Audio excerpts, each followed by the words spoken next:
Ayan na, magandang araw sa atin mga kawinding. So meron tayong gagawin dito mga kawinding ay isang TV audio na equalizer. Ayan o, EQ207.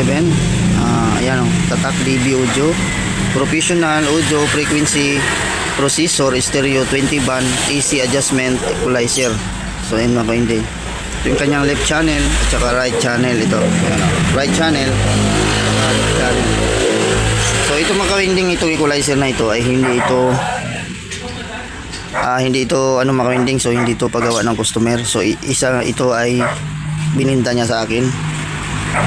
So ito mga kawinding, so hindi ko sana bibilin to kasi meron akong ganito. Ha? Flat washer na kaya yung didosin. Dali lang mga kawinding. Ayan, tuloy tayo mga kawinding. So ang pagkabili ko nito mga kawinding ay murang halaga lang naman. So hindi ko dapat ito bibilin dahil meron naman ako nito. So wala na daw siya pagkagamitan nito. So ngayon tiningnan ko itong mga kawinding. So itong kanyang pinaka power cord, ayan o, ngat-ngat lang mabait. So ngayon itong likuran niya, yung pinaka shield, so bukas na rin. So hindi pa natin alam mga kawinding kung ito ay buo pa.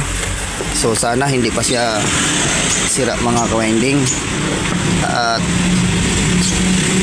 hindi tayo napahirapan mag-ayos nito. So ngayon ang gagawin natin mga kawinding ay lalagyan ko muna siya ng power cord. So yun, bubuksan ko muna ito at papalitan natin ng power cord kasi wala na ito, hindi natin maayano to. So kukuha lang ako ng mga power cord mga kawinding, sa electric fan na lang ako kukuha ng power cord na ipapalit natin. So bubuksan ko itong mga kawinding. So checking ko rin yung loob nito, tapos i-testing kung lahat na ito ay functional. Dapat pag pinower on natin itong mga kawinding, dapat iilaw lahat yan, pareho iilaw dapat yan. Pag yan ay umilaw lahat, ibig sabihin mga kawinding functional lahat itong kanyang itong ating equalizer. So ayan.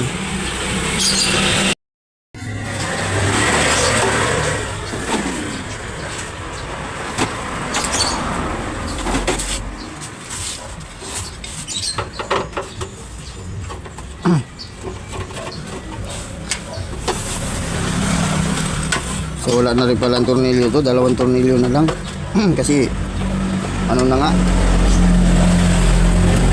tinignan na siguro nila yung loob nito, sana hindi pa sira.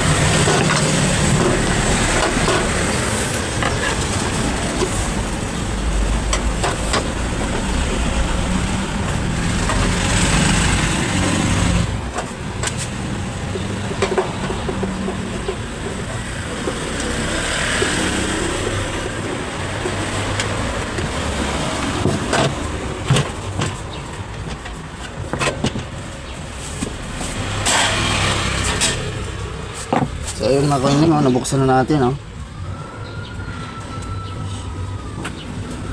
So palagay ko dito mga kawinding, ito ay nabaha kasi puro putik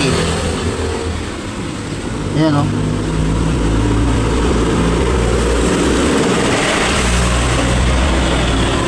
so nabaha ito mga kawinding, palagay ko. Ito yung kanyang transformer mga kawinding, maliit lang yung kanyang transformer. So tingnan nyo mga kawinding. So ito yung loob niya. So tingnan nyo naman mga kawinding. May mga putik. Putik. Kalawang. So may kalawang. Tapos dito kalawang din. Ayan puro putik. So kailangan pala linisan natin to, kaya siguro bininta ito ng may-ari.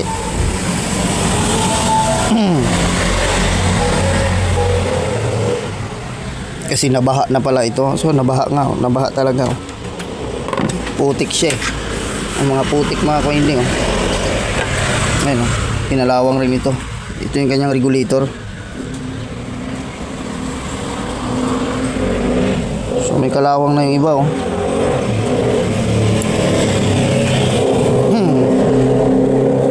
So ito yung right channel, ito yung left.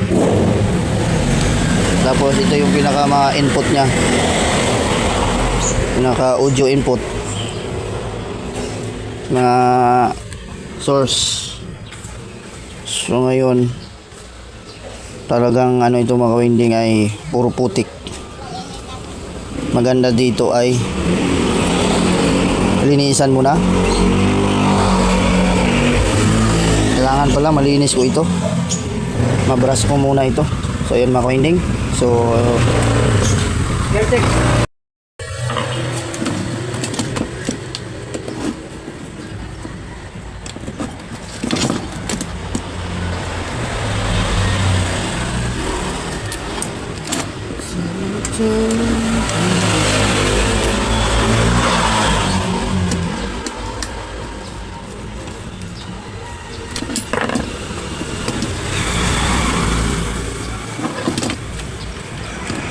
yan ang problema dito mga ka-winding ay ano, natuklap ko pa yung isang ano terminal nya. Talip na mapaiksi ang trabaho, lalong madadagdagan. So ayan mga ka-winding, oh, kita nyo yan, natuklap ko yan kasi tinatanggal ko ito, eh hindi pala nakabaon yan sa loob, ibabaw lang. Oh, yun, natuklap yung print. So ito yung kanyang pinagtanggalan mga ka-winding, oh. Ayun, oh, ako ang nakatuklap niyan mga ka-winding. So dito yung nakalagay. So ihinang ko na lang yan, pambihira mga ka-winding. Sa halip na umiksi ang trabaho ay nadadagdagan. Matanggal ito, ah. Ba? Kailangan matanggal kasi natin ito mga ka-winding para malinis. Mano natin malinisan, hindi pwedeng hindi matanggal to. Ayan, so natanggal tong isang ano lock sa baba, tanggalan natin. Ayan, oh. So lilinisan ko itong mga ka-winding kasi pag hindi nilinisan to, puro kalawang na ito, oh. Kasi pag ganyan na baha, kaya pala bininta to sa akin.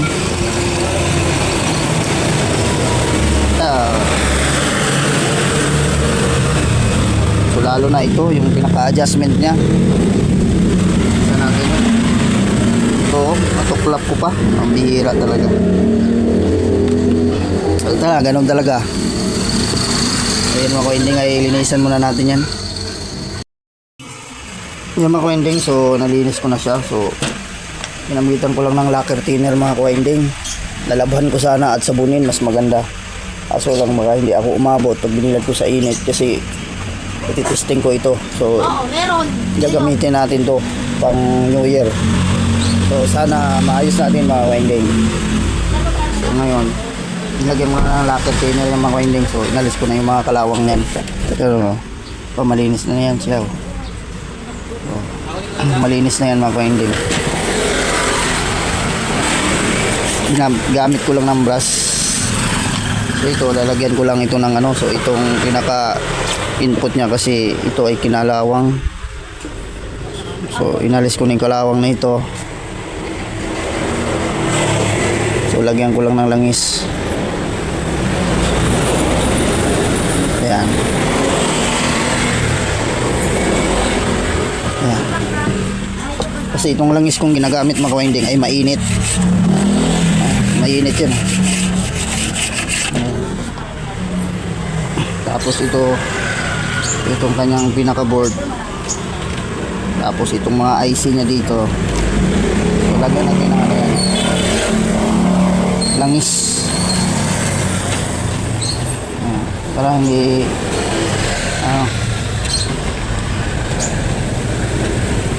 kapitan ng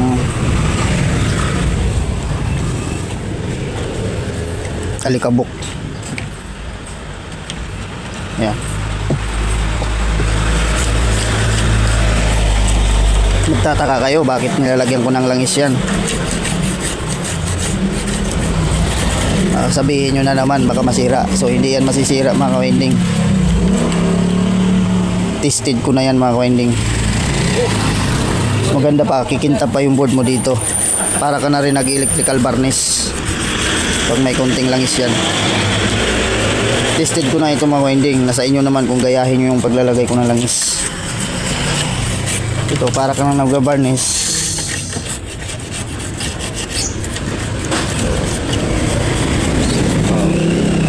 Ganyanin mo lang para at least yung pati board at saka yung kanyang mga parts ay kikintab din. Hindi ka na gagamit ng electrical varnish. Kung wala kang electrical varnish, pwede ito. So, magtaka kayo bakit langis na guys, baka masira lalo. So hindi masira yan, tested ko na yan mga ka-winding. Pag wala akong electrical varnish.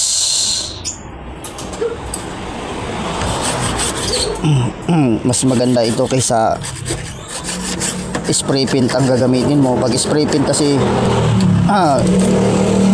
gagamit ako na ng spray paint, ang naging problema kasi chemical yun, yung kanyang mga color coding ng resistor ay natatanggal kasi kinakain ng spray paint. Kumbaga kinakain niya yung color coding. Lalo na pag makapalang nilagay mong na pagka pintura, pwede naman yun i-apply, kaso lang dapat hindi kapalan ng spray. Dapat isang isang buga lang. Kasi pag nanamihan mo yon, tatanggalin niya yung color coding ng mga resistor. Bakit pa kaya nasabi kong ganon? Dahil based in experience ko na yan. Tagal ko na nagre-repair. Based in experience ko na yan. Dati naglalagay ako ng yung spray paint na yon. Nilulusaw kasi nung chemical, yung halimbawa ito, yung kulay nito, pag napakapalang spray mo yan, unti-unti niya kakainin yun kasi matapang kasi yung chemical. Kaya nilalagay ko dito, ito lang, langis lang yan, o at least diba makintab yung mo yung lacquer thinner. Pag dinamihan mo rin, natatanggal din yan, pero yung inaano ko lang yung kalawang, hindi ko masyadong pinakadamihan. Nilalagyan ko agad ng oil ito para lumandag. Tingnan naman ito. So okay na ito maka-winding. Ayan, diba? Kasi pag tumagal yan, kasi pag uminit na yung board natin, itong board, pag uminit na yan, unti-unting ina-absorb niya yung yung nilagay natin. Pag uminit yan, ina-absorb niya yan. So ayan, diba, maka-winding. So kintab na, malinis na. So ayan. So hindi ko na nilaban ko sana, kaso lang gusto ko kasi matesting ko agad to sa New Year. Pwede rin naman laban to, kaso lang pag ganito, so hindi naman gaano madumi, so pwede lang itong ganitong i-apply. Linisan mo muna ng lacquer thinner, tapos applyan mo ng oil. Kikintab pa yung mo mga parts. Ito mo, kikintab ng mga parts yan. Ayan, so yan mga ending ay salpa ko lang at hinangin ko lang itong natuklap ko. So ito ang inuna ko. So okay na rin ito mga ending, malinis na rin yan. Ayan o. So ito ang unahin ko. So para may kabit na natin at mapapower natin. At tapos ito palitan ko ng power cord. So ito na mga ending yung ating equalizer na repair. So ito na, so nilagyan ko na ng cable tie. So bagong second-hand na power cord. So ayan mga ending, so galing sa electric pan yan. So ito mga ending, so ito yung aking naputol na tuklap. Yung nabunot ko, ayan So ayan mga ending. Yan. So ginanito ko lang mga ending. So hininang ko lang. Tapos naglagay ako ng wire kasi hindi ko pwede padaanin doon sa ilalim kasi baka magdikit, magkaroon ng ground. So dito lang kabila. So focus natin. So ayan. So ikabit ko na lang dito yan mga ending para matesting na natin kung siya ay magpa-power ba. Ewan ko ba kung magpa-power ba ito. So para malaman natin kung ano ang naging problema nito ngayon. So, yung mga ending ay kabit ko lang ito. So hindi ko na ipapakita pagkabit. So ayan na mga winding, so naikabit na natin yung kanyang itong pinaka base niya sa harap. So ayan. So nailagay na rin natin lahat yung kanyang mga terminal. So ayan, so ito yung natuklap natin. So ayos na natin. So ito mga winding, so abangan yung itong dalawang ilaw na yan mga winding. Dapat pag pinower on natin yan, may ilaw dapat lahat yan, magbabounce dapat lahat. Tapos dapat ito gagana. So pag yan ay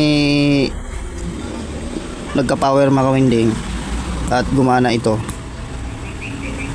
ibig sabihin okay ang ating display dito, yung ating pinaka mga ilaw nito, yung dance light nya ito, kasi pag ito may sounds na tumugtog, gumagalaw-galaw yan pati ito.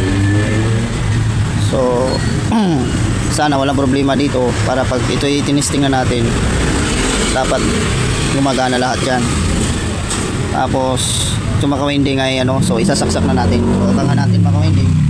So lapit ko lang ganyan para makita itong taas ko nga konti para makita yung ating pinaka power input ito. So mga winding, so isaksak na natin. So ayan, power on natin mga winding. So abangan natin yung ilaw na yan, kung sabay ba sila. Power on natin. So ito yung power.